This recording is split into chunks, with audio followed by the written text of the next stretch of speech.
I'm Brian. And I'm Keith. And I'm Derek. And this is DenverWineGuys.com. And we are here with you folks today at Water2Wine. We are here with our friend Derek. We had showed you earlier a little bit about his wines, and now we're going to take you through and we're going to show you the facilities. So, Derek, if you would, kind of show our viewers what it is that you do here and how Sure. Yeah. It's kind of cool because it's the process of bottling wine. Yep, and this is kind of the final step, right? So the wine's gone through the 45-day fermentation process, clarified, we've filtered it, and we've set up time for our clients to come back and bottle. It takes about an hour generally for people to do that, right?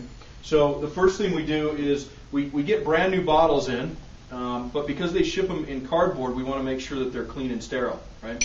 So we clean the inside of the bottle real quick with just water, and then we use a little bit of sulfite to make sure that the inside's very clean. We don't want any... Now, once you put it onto the bottle rack, is this then going to sit here and dry for a day, hour? No. You can start using it right away? Almost right away. I like to make sure that we don't have too much residual sulfite in there. So within about 20 minutes, we're ready to go. Now, I would like to interrupt just for a second because I keep hearing that word sulfite.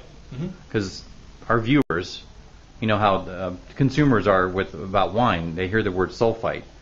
So now... And they think of something negative. And exactly. What our viewers need to know is that sulfites it's a natural process in any fruit. In fact, anything that's organically grown, it produces a certain amount of sulfites. So we, as organic beings, as human beings, our bodies produce a certain amount of sulfites. Sulfites is something that you shouldn't be freaked out over and thinking that it's a bad word. In fact, there's more sulfites in one egg or in one orange than there is in an entire bottle of wine. Okay. So if you have allergic reactions, more than likely it's going to be from the polyphenols in a wine and not sulfites that are in a wine. Okay. Very good. I don't know if you... Thank you. No, I agree. And a lot of people, there are people out there that have that sensitivity. And there are also people that have the thought process that I got a headache from that wine, so it has to be the sulfite, when really it's the second bottle that gave them that headache, which is a hangover, and there is no cure for that. I say a glass of wine, a glass of water. Yeah, absolutely. You know, I mean, the dehydration half a glass. process starts right away. So yeah, I mean, Right. I don't know if this is getting too much detail. You're okay. Typically when people get the headaches, what they're really finding, what they're getting is that when I had mentioned the prostaglandins or the polyphenols in a wine actually releases a hormone in the brain, which is prostaglandin, and therefore you need to get the prostaglandin to pass through quickly so you don't get a headache. So if you were to take 2 aspirin before ever drinking any wine, that opens up your vascular system, lets the prostaglandin pass through, and you can avoid getting a headache altogether. But if you end up forgetting to take the aspirin, have a sip of red wine, I'm going to take 2 aspirin right now, you're going to get your headache. Gotcha. Yeah, you got to give the 10 minutes for it to open up. Very and good. it has to be aspirin. It can't be ibuprofen or anything else like that. Is that a free tip from the B-Man? That's a free tip. Okay. All right, so we digress. So these have been cleaned, right, thoroughly, and rinsed and sit on the bottle tree for a little bit to get the excess out. Then what we do is we come over to the jet fill machine, and our clients do all this stuff when they come. So you push down with one hand and seat the bottle, right?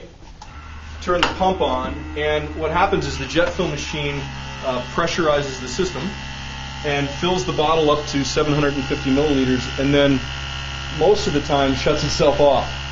Now, when you started that, I didn't hear you, but did it shoot some gas into? No. It did. And when it's done, do you top it off with a little inert gas? We don't. Certainly you can with a little bit of argon or something like that. Oh, that's cool. So then you got the overflow going into the next bottle. Right. So the Venturi effect, you have to have that oxygen coming out of the bottle to make sure that it fills up to the top, and the Venturi effect will pull a little bit of wine out. Most of the time, people use that as a taster. Venturi effect. What's that? Oh, that's it's a engineering term of pressure going into a cylinder and pressure being released from the cylinder. Okay. So hold the bottle firmly, press down and twist it off, and you've got your bottle of wine. The punt, right, in the bottle sits right on the cone of the corking machine, and everything we do here is really high tech, as you can tell, right? But it seats the bottle perfectly. There's a ridge under here, and if you look down, you can see that the bottle's lined up. Very cool. And then you just take a cork and drop it in. And your corks come from where? This is a company out of California that makes these, and they're 3-piece corks. They're actually recycled in the center. Try to do what we can for our carbon footprint. They're not synthetic. They're not synthetic. They're real cork. People that think that we're running out of cork in the world hear that because the guys that make synthetic corks Are telling. spread that rumor. Right. There are It's an more old cork business trees thing. in Portugal than But we have. The cork itself, I mean, is it from Portugal? Is it? It is. It is Yep, from Portugal. it is from Portugal. Yeah. And the reason why I guessed that is because of the color of it. I don't know if you Really? noticed if you ever study your corks. I have not. They can be kind of yellowish in color, but if they're really white in Portugal, they tend to bleach them quite a bit so that they can get rid of the TCA. In Portugal they do. Yeah. But they don't others? Other? You know, I'm sure they probably do to a certain degree. Right. But the ones from Portugal are always almost bright white. Gotcha. Yeah. All right. So that's it. So did you drop it in and pull the hammer,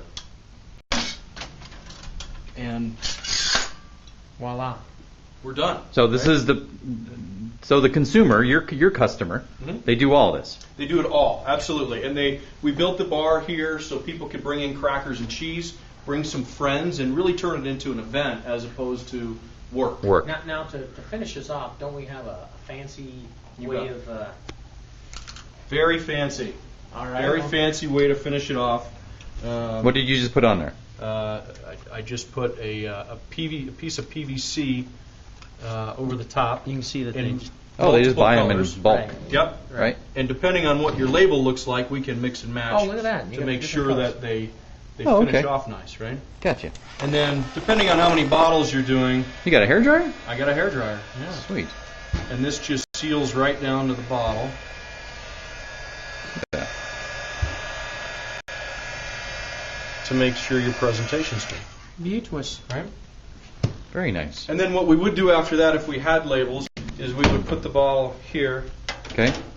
and we built a little jig so our clients can get their labels on straight. We've done about in between the two. right. Huh. And you just use the lines as your guide. We did 24,000 bottles here last year retail, so we're pretty good at. We don't use the jig anymore. We're pretty good at just laying them on and going. Right. And this looks like it's a heating. It is. When we're doing runs of, say, 200 or 300 bottles at a time, we'll heat this machine up, and we'll put the tops on and slide them into the machine, and it'll shrink wrap down in about a second. Oh, instead of using the. Instead of using the hairdryer, yeah. Oh. It's not really a hairdryer. It's an embossing heat tool. Exactly. We're really high tech here. But if you ever lose it, you could use a hairdryer. You could, absolutely. Yeah, you bet. It's hot. All right. Well, that's the segment for bottling, Yep. right? Right, Bryan Criswell, B-man. B-man. And go ahead. Oh, I was just going to say, I think that's going to wrap up this segment of our show. And you are correct in thinking that. All right. So that's my friend Keith, Behind the camera. and I'm Brian, and my new friend Derek. And we are The DenverWineGuys.com. And we'll see you next time. Thanks for watching.